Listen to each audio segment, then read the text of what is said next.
You know exactly how it feels. You're in the middle of a heated conversation. Maybe it's a high-stakes meeting where a client suddenly challenges your timeline, or a contractor trying to blame you for an error you know perfectly well isn't your fault. Or maybe it's the end of an exhausting day. The kids are finally asleep, and a simple misunderstanding with your partner suddenly spirals into a full-blown argument. The tension spikes. It's your turn to speak. You open your mouth to defend yourself, to lay out the completely logical, airtight points you know you have in your head. But nothing comes out. Your mind is completely, terrifyingly blank. It's like someone just pulled the plug on a computer. You stammer, you stare, you mumble something weak, or you just go completely silent. You look like you have no idea what you're talking about. You look guilty. You look defeated. And the worst part, 3 hours later, you're standing in the shower, the hot water is hitting your back, the shampoo is in your hair, and boom, there it is. The absolute perfect, razor-sharp comeback. A response so devastatingly brilliant and logical that it would have ended the argument on the spot and left the other person speechless. But it's 3 hours too late. You're arguing with the shampoo bottles. We beat ourselves up over this constantly. We tell ourselves we're slow. We think we're weak, that we lack a backbone, or that we just aren't sharp enough to handle conflict. We watch people in movies effortlessly fire back Aaron Sorkin-level dialogue in the heat of the moment, and we wonder what's broken inside of us. But here's what nobody tells you.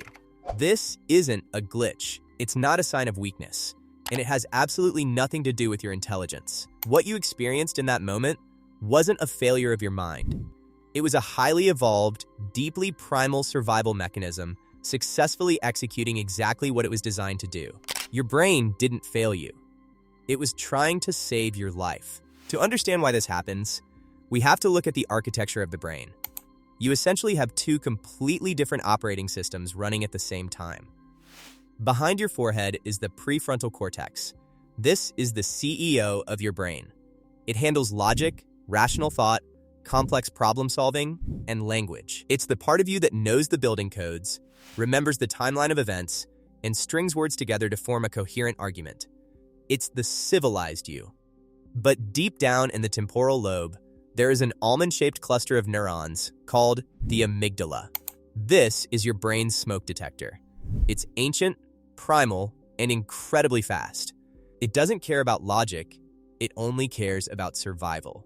Here's the fundamental problem of modern human psychology. Your amygdala cannot tell the difference between a physical threat and an emotional one. Picture this. It's 10,000 years ago. You're walking through the brush, and a saber-toothed tiger steps onto the path. Your amygdala instantly fires. It floods your body with adrenaline and cortisol. And here's the crucial part, it actively reroutes blood and oxygen away from your prefrontal cortex. Why? Because when you are facing a tiger, you do not need to do complex math. You do not need to analyze the tiger's childhood trauma. You just need to react. So, the brain temporarily shuts down the logic center to save maximum energy for your basic survival responses. Fight, flight, or freeze. Fast forward to today. You're standing in a room, and someone is raising their voice at you, questioning your integrity, or challenging your authority. Your prefrontal cortex knows it's just words. But your amygdala thinks you are about to be eaten. Psychologists call this the amygdala hijack. The emotional center of your brain literally takes the steering wheel away from the logical center. We talk a lot about fight or flight, but we almost always ignore the third, and arguably most common response, freeze. Why do we freeze? Look at nature.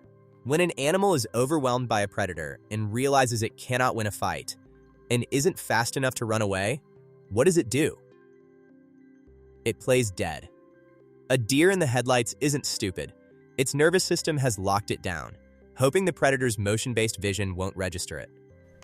When you are in an argument that feels overwhelming, aggressive, or deeply unfair, your brain rapidly calculates that fighting back might escalate the danger, and running away isn't socially acceptable. So, it chooses option 3. It freezes. The blood drains from your prefrontal cortex. That's why you literally cannot find the words. The filing cabinets in your brain have been locked. Your vocal cords actually tighten. This is connected to the vagus nerve, which is why your voice might pitch up or crack if you try to speak. You are experiencing a biological lockdown. You aren't forgetting your argument. Your brain has intentionally hidden the files, so you don't say something that will get you killed. This goes even deeper when you look at how we are raised. If you grew up in an environment where arguing back led to severe consequences, maybe you had a highly critical parent, or a volatile household where stepping out of line brought immediate punishment, your brain learned a very specific lesson. It learned that speaking up is dangerous. Researchers call this a high contingency environment. Your nervous system was wired early on to predict that conflict equals disaster.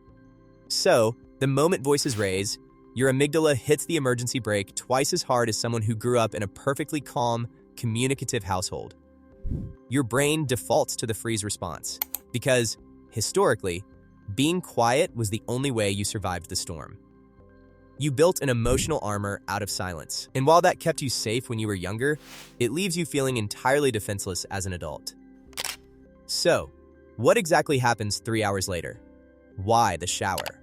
Why is you're lying in bed staring at the ceiling? Let's look at the biology again. You've left the argument. You are no longer in the presence of the predator. You step into the shower. The warm water hits your skin. You are in a physically enclosed, totally safe environment. This sends a signal down your parasympathetic nervous system, the rest and digest network. Your breathing slows down. Your heart rate drops. The amygdala finally realizes, okay, the tiger is gone. We are safe. As the cortisol and adrenaline begin to clear out of your bloodstream, the blood vessels in your prefrontal cortex dilate. Oxygen flows back to the logic and language centers of your brain. Suddenly, the words return.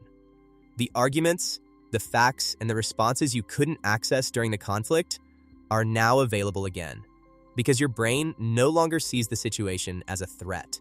Understanding this changes everything. When you realize that going blank isn't a character flaw, but a biological mechanism, you stop shaming yourself. And that lack of shame is the first step to rewiring the response. You cannot outthink an amygdala hijack.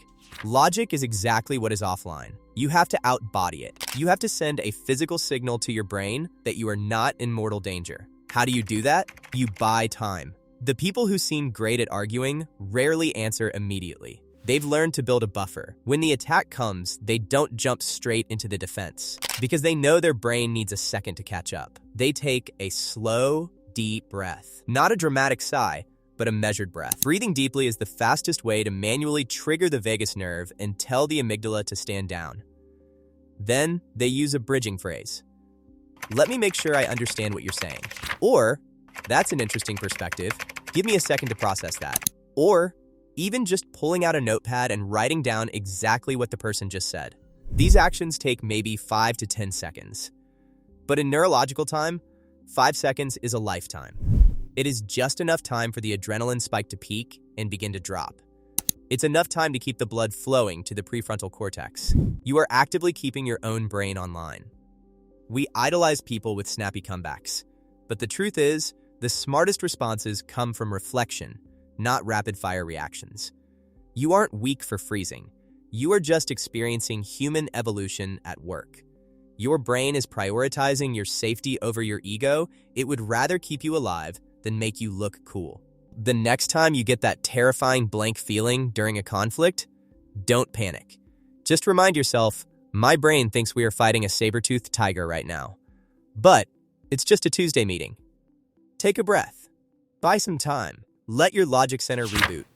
You don't need to be the loudest or fastest person in the room. You just need to know how to keep your mind online when everyone else is losing theirs. Want to finally become the boss of your own brain? Hit subscribe, click join, and let's keep decoding the madness together on Brain Psyche.